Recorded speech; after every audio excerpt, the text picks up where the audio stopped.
ભાઈઓ, બહેનો, માતાઓ, દીકરીઓ, બાળકો, વડીલો, જય મહાદેવ, જય માતાજી, જય ખોડિયાર। 18 વર્ષના તમારા હાથથી મોટા ધોવાઈ જાય, ખૂબ આગળ આવો, ખૂબ પ્રગતિ કરો। તમારા બાળકો ભણી ગણીને હોશિયાર બને, પ્રગતિ કરે, ભગવાન સિવાય કોઈની જરૂર ન પડે, એ મારો ખાસ બ્રાહ્મણનો આત્મિક આશીર્વાદ છે। મહેનત કરતાં તમને કાંઈ મળતું ન હોય તો આમાં નંબર આપેલો જ છે। એ જોઈએ કોઈ તમારું કાર્ય ન થતું હોય તો આની અંદર નંબર આપેલો જ છે। રૂપિયો એક લેતો નથી, જ્યોતિષની મારી કોઈ ફી નથી। તમને માર્ગદર્શન બધો મળે, એની કોઈ પૂજા આવે તો ખાસ કરાવવામાં આવશે।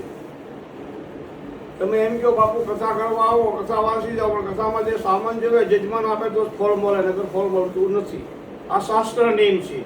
આવું ના આવું, કરવું, રસ્તો લેવો ન લેવો એ તમારી મરજીની વાત છે। દરવાજા બધા ખુલ્લા જ છે, ભગવાનના દરવાજા બધા મૂકેલા છે। કોઈ દરવાજો એવો નથી કે ના ખુલે। બધા દરવાજો, એક દરવાજો બંધ થાય તો હજારો દરવાજો ભગવાન ખોલી નાખે છે। ભગવાન બહુ દીન દયાળુ છે।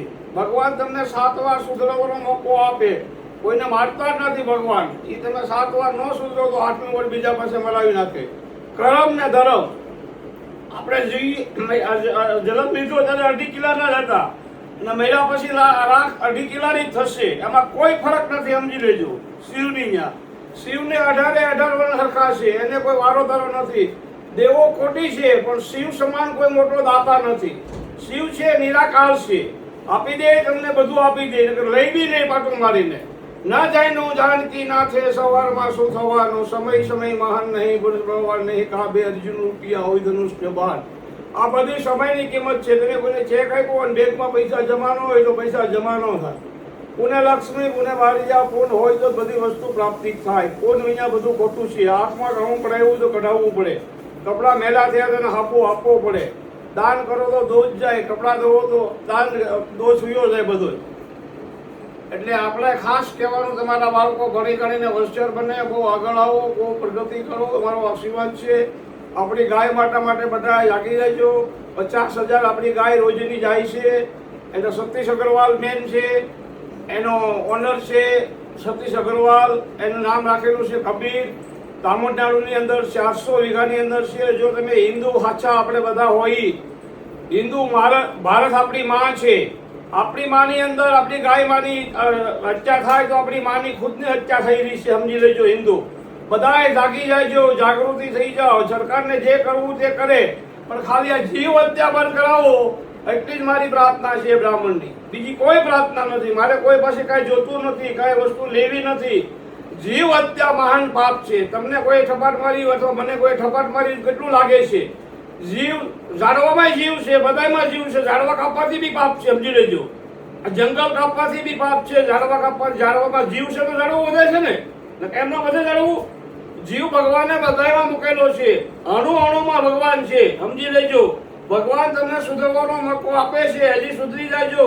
હજી બાપા સીતારામ, બજરંગદાસ બાપાના દર્શન કરી આવો, શિવના દર્શન કરી આવો, રામજીના દર્શન કરી આવો, અંબાજીના દર્શન, વિષ્ણુ ભગવાન, ભોળાનાથના, તો બી ભગવાન તમને માફ કરશે। સમજવું ના સમજવું એ તમારી મરજીની વાત છે। સાંજમાં સમજી જાયજો। ગૌ હત્યા બંધ કરાવો, જીવ હત્યા કોઈ ના થવી જોઈએ। એક ખાસ ધ્યાન રાખજો સરકાર। નકર જ્યારે આ પરશુરામ જાગી ગયો ત્યારે સમજી લેજો કે પરશુરામ આવ્યો એટલે પૂરું થઈ જશે। બાકી અત્યાર સુધી હું શુભ છું, શાંતિથી બેઠો છું, તમને પ્રિય લાગીને ભલામણ કરું છું કે જીવ હત્યા આપણા ભારતમાં થવી ન જોઈએ। તમારે બાકી જે કરવું તે ગીરા કરો, એની સામે મને કોઈ મતલબ નથી, પણ જીવ હત્યા બંધ કરાવજો। આપણી ગાય માતા રોજની 50,000 કમાય છે, એનો સંતોષ સરકાર લે છે। પાપીઓ હંમેશ માટે સુધરી જાઓ, સાનમાં સુધરી જાઓ। એક મા બાપને આશ્રમમાં મૂક્યા હોય તો ખાસ લઈ આવજો। બેન દીકરીની દલાલી ખાતાની કોઈ દિવસ। આ ધર્માદો ખાવો નહીં, ખાસ ધ્યાન રાખવું, કોઈની હાય લેવી નહીં। ગરીબો, લુલ્લા, લંગડા, બેવાસીનો, દાદાનો, કાકાનો, મામાનો, ભાઈનો, કોઈને પૂજ્યો। ભગવાને આપ્યું હોય તો તારે કાંઈ તકલીફ કોઈ માણસ એવી જશે, સમજી લેજો। ભક્તો ખાસ ધ્યાન રાખજો।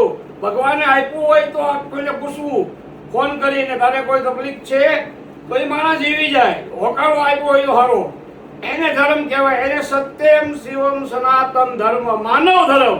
માનવ ધર્મ નથી, ત્યાં કાંઈ નથી। હતું ને હારી ગયા અને ખજીને બેઠી ખોટ કામણ ગાડી કોઈ નહીં પાદર તારા પોરા ભેહું આડી ગઈ પોતરા પીડ્યા હંમેશ માટે કહેતો આવું છું આ ભાગવત કથા આપું છું તમને કાલ આજે ત્રીજો દિવસ છે પછી રાધાની ઘરે બોલાવ્યા કૃષ્ણ ભગવાનને એની છઠ્ઠી હતી ન્યાય ગયા ઈ ઘોડિયામાં રાધા હોતી હતી કૃષ્ણ ભગવાન ગોઠણિયા વાળી વાળીને રાધા પાસે જાય છે એને જન્મથી બેયને પ્રેમ હતો ભીતરનો પ્રેમ હતો ભગવાનની સામે લગન હતી રાધા કોઈ કલંકી નહોતી સમજી લેજો બેયનો જન્મે આવે છો અને બેયને પ્રેમ હતો ભગવાનની હારે લગન હતી પહેલેથી આજથી નહીં જેલમાં જ્યાંથી એ ધીમે ધીમે સખીઓ હારે સખા હારે રમે છે માખણ સોરાવે છે જશોદામાં વહાય થાય છે ફરિયાદો આવે છે એમ કરીને એની લીલા બધી કરે છે ભગવાન જશોદાજી ઓળખી નહોતી શકી કે મારો કાનોડો ભગવાન છે ઓળખી જાય તો વેળો પાર થઈ જાય ધીમે ધીમે એની લીલા કરે છે એક વખત જમનાજીની અંદર પાણી આવ્યું ફૂલ પાણી આવી ગયું અને બાળકો સામે કાંઠે ફસાઈ ગયા ને રાધા થઈ ગઈ એકદમ ઓલી બીવા મળી કે કૃષ્ણ તું હું કરી રહ્યો છું ભગવાન સામે ઊભો થઈ બાળકો સામે છે એમ કરીને કૃષ્ણ ભગવાન કે શાંતિ રાખ બધું થઈ જાય એક નાનો બાળક પાણીની અંદર હાલ્યો અને કેડી પડી ગઈ સામે કાંઠે બાળકો હતા બધાને લઈ લીધા અને લાવી અને કે રાધાનો પાણી વધારે પાછું આવ્યું તો રાધા પડી ગઈ રાધાનો હાથ લઈ લીધો ભગવાને ઝાલી લીધો અને રાધાને બસાવી લીધી પછી રાધાને એમ થયું કે વાહ સાક્ષાત ભગવાનનો અવતાર છે મારો કાનુડો રાધા ઓળખી ગઈ હતી બાકી એના ઘરના કોઈ નહોતા ઓળખ્યા ગોકુળ નહોતું ઓળખી ગયું કે કૃષ્ણ કોણ છે સાક્ષાત અખિલ મલ્લનો બાપ છે કૃષ્ણ ભગવાન છે ને એ લીલા કરી રામે લીલા કરી રામમાંથી કૃષ્ણ બન્યા સમજી લેજો સીતામાંથી રાધે બન્યા એક જ છે આ કથાકાલ પાછો આપ્યું ઓમ નમો નારાયણ જય સિયારામ મારી પાસે